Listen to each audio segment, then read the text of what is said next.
I was looking at our past conversation and I thought it would be interesting to see who the audience were, their demographic. And the age group were 20 to 40-year olds, really 18 to 40-year olds.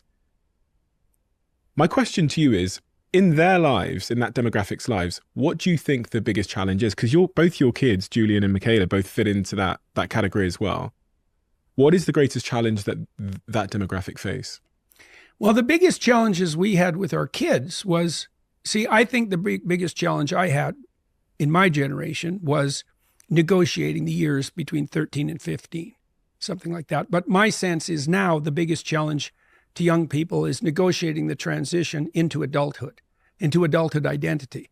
And I think that's partly why we have this terrible war in our culture about what constitutes identity. And I think the reason that identity has become such a problem is that our concepts of identity are unbelievably unsophisticated, narrow, hedonistic, and self-serving.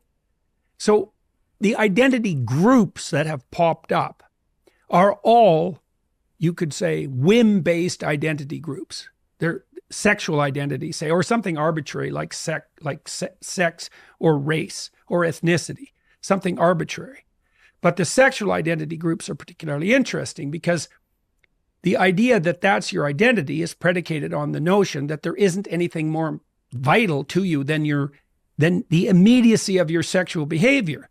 Well, you're not a sex machine. You're not a short-term sex machine. That's not what a human being is.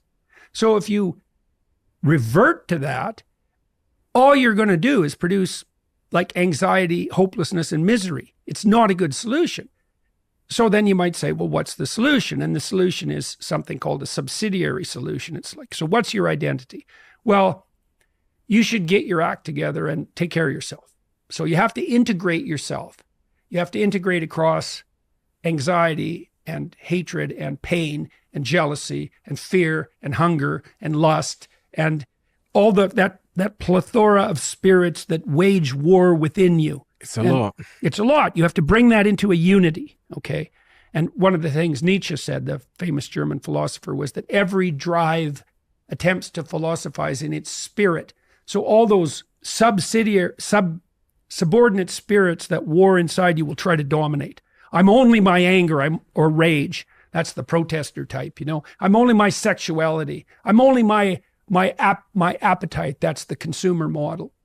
But all that has to be integrated. And then you might say, well, integrated into what? Well, integrated into a structure that serves all of those spirits simultaneously and harmoniously across a long time.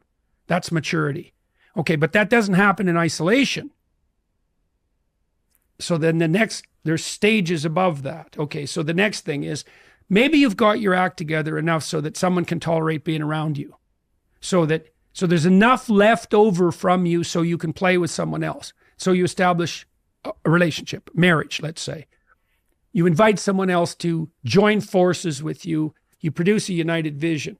Okay, so now there's you and there's you as husband. And it's the joint interplay of those that's now your identity. Okay, and so now you have a role and you have obligations and responsibilities and opportunities.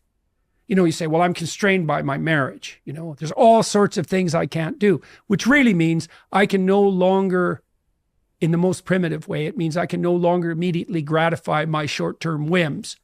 Although it could also be more complex in that I don't get to pursue the things that I need to pursue, which means you haven't negotiated with your wife very well. Like if your marriage is a prison, you're either very immature in what you want or you haven't negotiated properly. If you've done it well, you've got your individual unity established, and then there's a unity within the marriage that's better. And why would it be better? Well, you could learn to love someone, and that would be better because getting outside yourself decreases your anxiety. So we know as psychologists, one of the things that was learned 20 years ago is that there's no difference between thinking about yourself and what you want and being miserable. Those are self-consciousness and negative emotion are so tightly tied together that they're statistically indistinguishable. Does that not raise the question about the decline of religion? Absolutely. Well, that's the next level. It's like, okay, so there's you, now you're a husband, right? And so your identity is those two things in lockstep. But that's not enough. Now maybe you're a father. Now you have kids. Now you have a whole nother level of responsibility and opportunity to flesh yourself out and support and love, right? So now, and then, well, you've got your family together. That's not enough. You've got the community to serve.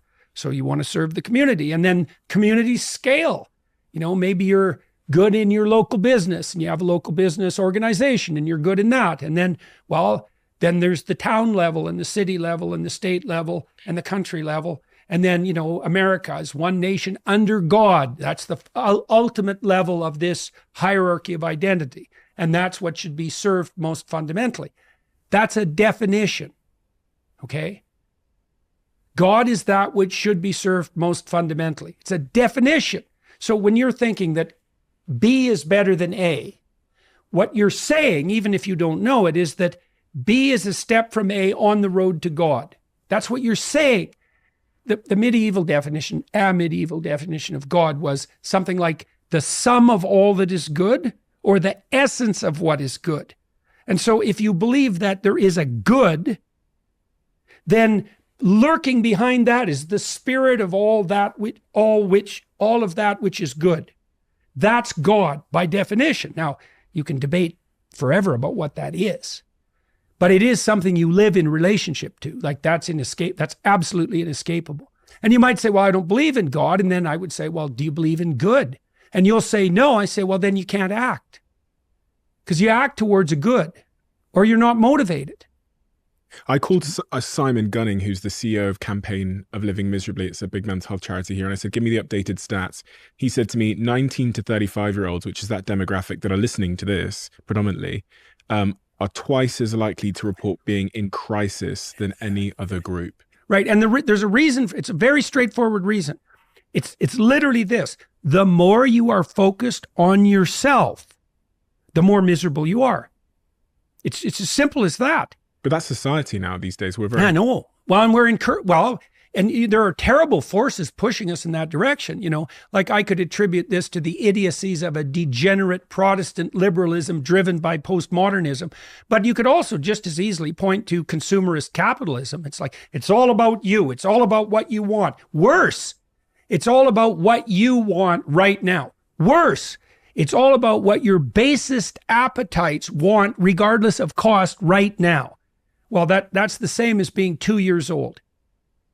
There's nothing about that and why do you think that's you anyways? It's like, since when did what you are become what the most idiotic part of you, who cares nothing about anything else and any other people, wants right now? Why is that you? How about this though? So this is where I'm trying to make a distinction is responsibility is a good thing. But with responsibility, sometimes comes this idea that it's about me. My outcomes are about me. It's all about me. My success and failure are a consequence of me.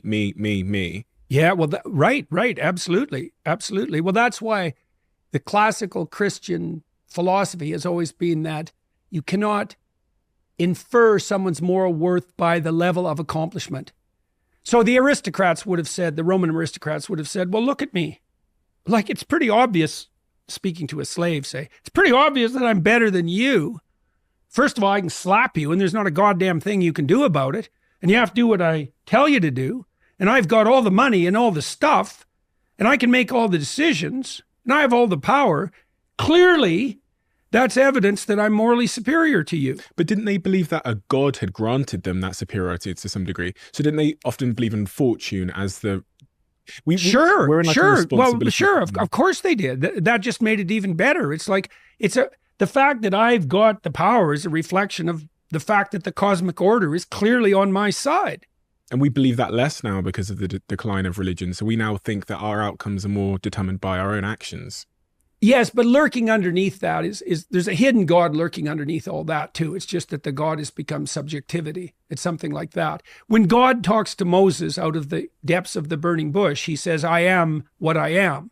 And that's what every degenerate Protestant liberal says now.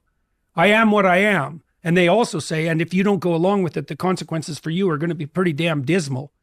use my pronouns, adopt my identity, play the game that the worst part of me insists on, or else. And it is a consequence. I said Protestant liberalism for a reason. Like, as we've moved away from God, we've moved into a radical subjectivity. Now, the problem with that is that a radical subjectivity, especially one of impulse, is unbelievably immature and counterproductive. It just doesn't work any more than a room full of 2-year-olds works. What's a better idea? This subsidiary structure. It's the adoption of voluntary responsibility. Way more complex identity. It's like, take on the load. Take someone in your life, make a permanent relationship, work it out, have some kids, serve your society at all these different levels, strive upward. What's up? Okay, here's the definition of up. A better solution unites more situations and people across broader spans of time.